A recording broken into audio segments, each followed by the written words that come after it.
ಸ್ನೇಹಿತರೆ ನಮಸ್ಕಾರ. ನಾನು ಮಹೇಂದ್ರ ಬಿಬಿರ್ನಳ್ಳಿ. ಈ ಎಲೆಕ್ಷನ್ ಅಂತ ಬಂದರೆ ನಾವೇನು ಮತದಾರ ಪ್ರಭುಗಳಿದ್ದೀವಿ, ನಾವೆಲ್ಲರೂ ಕೂಡ ಭಿಕ್ಷುಕರಾಗ್ಬಿಡ್ತೀವಿ. ಎಲ್ಲರೂ ಕೂಡ ಭಿಕ್ಷೆ ಬೇಡೋರೇ ಆಗ್ಬಿಟ್ಟಿದ್ದೀವಿ. ನಾವು ಭಿಕ್ಷುಕರು ಅಲ್ಲ ಕಣ್ರಯ್ಯ, ನಾವು ರಾಜರು. ನಾವು ಪ್ರತಿಯೊಬ್ಬರಿಗೂ ಸಂಬಳ ಕೊಟ್ಟು ಅವ್ರ ಮನೆ, ಅವ್ರ ಸಂಸಾರ, ಅವ್ರ ಮಕ್ಕಳು ಎಲ್ಲರನ್ನೂ ಸಾಕ್ತಾ ಇರೋರು ನಾವು. ಅವ್ರನ್ನ ಸಾಕ್ತಾ ಇರೋರು ನಾವು.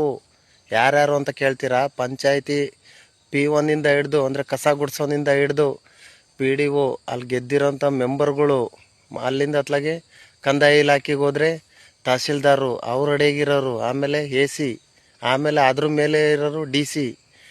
ಆ DC ಏನಿದ್ರು ಅವರಿಗೂ ಕೂಡ ಸಂಬಳ ಕೊಡೋರು ನಾವೇಯ. ಆಮೇಲೆ MLA, MP, ಆಮೇಲೆ ಮಿನಿಸ್ಟ್ರು, ಆಮೇಲೆ ಪ್ರಧಾನಿ, ರಾಷ್ಟ್ರಪತಿ, ಆಮೇಲೆ ಈ ಗೌರ್ಮೆಂಟ್ ಲಾಯರು, ಅವ್ರಿಗೆ ಏನಿದ್ರು ಪ್ರತಿಯೊಬ್ಬರಿಗೂ ಕೂಡ ಸಂಬಳ ಕೊಡೋದು ನಾವು. ಒಂದು ದಿವಸ ಭಿಕ್ಷೆ ಬೇಡಿ ಗುಲಾಮ್ರ ಥರ ಬಾಳ್ತಾ ಇದ್ದೀವಿ ನಾವು. ಅದನ್ನು ಯಾತಕ್ರಯ್ಯ ಬೇಕು ನಮಗೆ? ಗುಲಾಮ್ರು ಆಗಬೇಡಿ. ನಾವು ಎಲ್ರಿಗೂ ಕೂಡ ಸಂಬಳ ಕೊಟ್ಟು ಸಾಕ್ತಾ ಇರೋರು ನಾವು ರಾಜರು. ಅದನ್ನು ನೀವು ಅರ್ಥ ಮಾಡ್ಕೊಳ್ರಿ. ಯಾರೋ ಒಬ್ಬ MLA ಬಂತ ಅಂದರೆ ಅಣ್ಣ ನಮಸ್ಕಾರ, ಅಣ್ಣ ನಮಸ್ಕಾರ, ಅಣ್ಣ ನಮಸ್ಕಾರ, ಇವನ್ನೆಲ್ಲ ಬಿಡ್ರಯ್ಯ. ನಾವು ಅವನಿಗೆ ಸಂಬಳ ಕೊಟ್ಟು ಸಾಕ್ತಾ ಇರೋರು ನಾವು. MLA ನಮ್ಮನ್ನು ಸಾಕ್ತಾ ಇಲ್ಲ. ನಮ್ಮಿಂದ MLA, MP, ಪ್ರತಿಯೊಬ್ಬ ಸರ್ಕಾರಿ ನೌಕರನು ಕೂಡ ನಮ್ಮಿಂದ ಸಂಬಳ ತೊಗೊತಿರೋದು. ಅದನ್ನು ಅರ್ಥ ಮಾಡ್ಕೊಳ್ರಿ. ನೀವು ಇದನ್ನು ಅರ್ಥ ಮಾಡ್ಕೊಳ್ಳೋದು ಬಿಟ್ಟು ಒಬ್ಬರು ಯಾರೋ MLA ಬರೋಂಗಿಲ್ಲ, MP ಬರೋಂಗಿಲ್ಲ, ಆಮೇಲೆ DC ಬರೋಂಗಿಲ್ಲ, ತಹಸೀಲ್ದಾರ್ ಬರೋಂಗಿಲ್ಲ. ಅವ್ರ ಹುದ್ದೆಗೆ ಬೆಲೆ ಕೊಡೋಣ, ಅವ್ರ ಹುದ್ದೆಗೆ ಬೆಲೆ ಕೊಡಲೇಬೇಕು, ಕೊಡೋಣ. ಅದನ್ನೇ ನಾವು ಈ ಥರ ಗುಲಾಮ್ಗಿರಿಯಲ್ಲಿ ಸರ್ ನಮಸ್ಕಾರ, ಸರ್ ನಮಸ್ಕಾರ, ಸರ್ ನಮಸ್ಕಾರ, ಇವೆಲ್ಲ ಬಿಡ್ರಯ್ಯ, ಬೇಡ, ಇವನ್ನೆಲ್ಲ ಬಿಡ್ರಿ. ಈಗ ನಾವು ಅವ್ರನ್ನ ಸಂಬಳ ಕೊಟ್ಟು ಸಾಕ್ತಾ ಇರೋರು ಅಂತಂದರೆ ನಾವು ರಾಜರು. ಅದನ್ನು ನೀವು ಅರ್ಥ ಮಾಡ್ಕೊಳ್ರಿ. ನಾವು ಯಾಕೆ ಈ ಗುಲಾಮ್ಗಿರಿಯಲ್ಲಿ ಬಾಳ್ತಾ ಇದ್ದೀವಿ ಅಂದರೆ ಈಗ ಎಲೆಕ್ಷನ್ ದಿವಸ ನಾವು ಏನು ಇಸ್ಕೊಳ್ತೀವಲ್ಲ, ಜನ ಕಾಂಚಾಣ, ಇದೇ ನಮ್ಮನ್ನು ಗುಲಾಮಗಿರಿಯಾಗಿ ಮಾಡ್ತಾ ಇರೋದು. ಅದನ್ನು ಅರ್ಥ ಮಾಡ್ಕೊಳ್ಳಿ ಫಸ್ಟ್ ನೀವು. ಅದನ್ನು ಅರ್ಥ ಮಾಡಿಕೊಂಡ್ರೆ ನಾವು ರಾಜರು, ಯಾವಾಗಲೂ ರಾಜರ ಥರನೇ ಇರ್ತೀವಿ.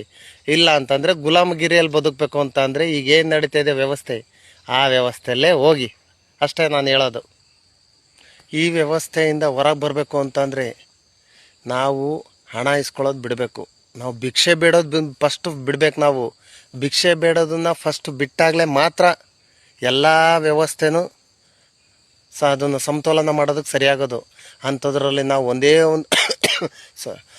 ಒಂದೇ ಒಂದು ದಿವಸ ಭಿಕ್ಷೆ ಬೇಡಿ 5 ವರ್ಷನೂ ಗುಲಾಮ್ರಾಗಿ ಬಾಳೋದಕ್ಕಿಂತ ಒಂದೇ ಒಂದು ದಿವಸ ಕರೆಕ್ಟಾಗಿದ್ದು 5 ವರ್ಷ ಅವರು ನಮ್ಮ ಗುಲಾಮ್ರಾಗಿ ನಾವು ಮಾಡ್ಕೊಬೇಕು. ಅದನ್ನು ಕಲ್ತ್ರೆ ನಾವು ಭಾರಿ ಒಳ್ಳೆಯದು. ಬೇಡ್ರಯ್ಯ, ಈ ವ್ಯವಸ್ಥೆನ ಇದೇ ಮುಂದುವರ್ಕೊಂಡು ಹೋದರೆ ನಾವು ತುಂಬ ಹೀನಾಯವಾದ ಪರಿಸ್ಥಿತಿಗೆ ನಾವಂತೂ ಹೋಗೋದಂತೂ ನಿಜ. ಈಗ ನಮ್ಮ ವ್ಯವಸ್ಥೆಯಲ್ಲೇ ಈ ಥರ ಗಬ್ಬು ರಾಜಕೀಯ ವ್ಯವಸ್ಥೆ ನೋಡಿದ್ದೀವಿ. ರಾಜಕೀಯ ವ್ಯವಸ್ಥೆ ಬೇಡ, ವಿಚಾರಗಳಿಗೆ ಒಳ್ಳೆ ವಿಚಾರಗಳನ್ನ ನೋಡಿ ಓಟ್ ಹಾಕೋಣ ಅನ್ನೊಂದು ಮನಸ್ಥಿತಿಯಲ್ಲಿ ಬೆಳೆಸ್ಕೊಳ್ಳಿ. ಇನ್ನಿದ್ದರಿಗೂ ಬೆಳೆಸಿ ಇದನ್ನು ಮುಂದುವರಿಸಿದ್ರೆ ನಮ್ಮ ಮಕ್ಕಳು ಮೊಮ್ಮಕ್ಕಳು ಕಾಲಕ್ಕೆ ಒಂದು ಹಂತಕ್ಕೆ ತರ್ಬೋದು. ಇಲ್ಲ ಅಂತಂದರೆ ಹೀಗೆ ನಾವು ಅನುಭವಿಸ್ತಾ ಇದ್ದೀವೋ ಅದ್ರ 100 ಪಟ್ಟು ಮುಂದೋಗುತ್ತೆ. ವಿಚಾರಗಳನ್ನ ನೋಡಿ ಓಟ್ ಹಾಕೋದನ್ನ ಕಲೀರಯ್ಯ. ಯಾವತ್ತು ನೀವು ರಾಜರಾಗೋದನ್ನ ಕಲೀರಿ, ಭಿಕ್ಷಕರ ಥರ ಬಾಳಬೇಡ್ರಿ. ನನ್ನನ್ನು ಸೇರಿಸ್ಕೊಂಡೆ ನಾನು ಹೇಳ್ತಾ ಇರೋದು. ಭಿಕ್ಷಕರ ಥರ ಬಾಳೋದು ಬೇಡ, ನಾವು ರಾಜರ ಥರ ಬಾಳೋಣ ಅಂತಲೇ ನಾವು ಹೇಳ್ತಾ ಇರೋದು. ಇದನ್ನು ಅರ್ಥ ಮಾಡಿಕೊಂಡು ಯಾರು ಒಳ್ಳೆ ವಿಚಾರ ಹಿಡ್ಕೊಂಬರ್ತಾರೋ ಅವರಿಗೆ ಓಟ್ ಹಾಕಿ, ಅವ್ರಿಗೆ ಅಧಿಕಾರ ಕೊಡೋಣ, ಅವರಿಂದ ನಾವು ಕೆಲಸ ತಗೊಳ್ಳೋಣ. ಆ ಮಟ್ಟಕ್ಕೆ ಎಲ್ಲರೂ ಕೂಡ ಇರಲಿ ಅಂತ ನಾನು ಆಶಿಸ್ತೀನಿ.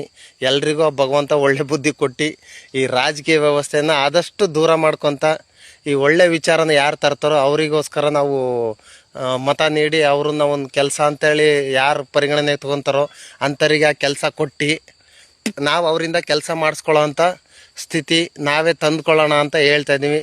ಇಲ್ಲಿಗೆ ನಾನು ಮಾತು ಮುಗಿಸ್ತೀನಿ.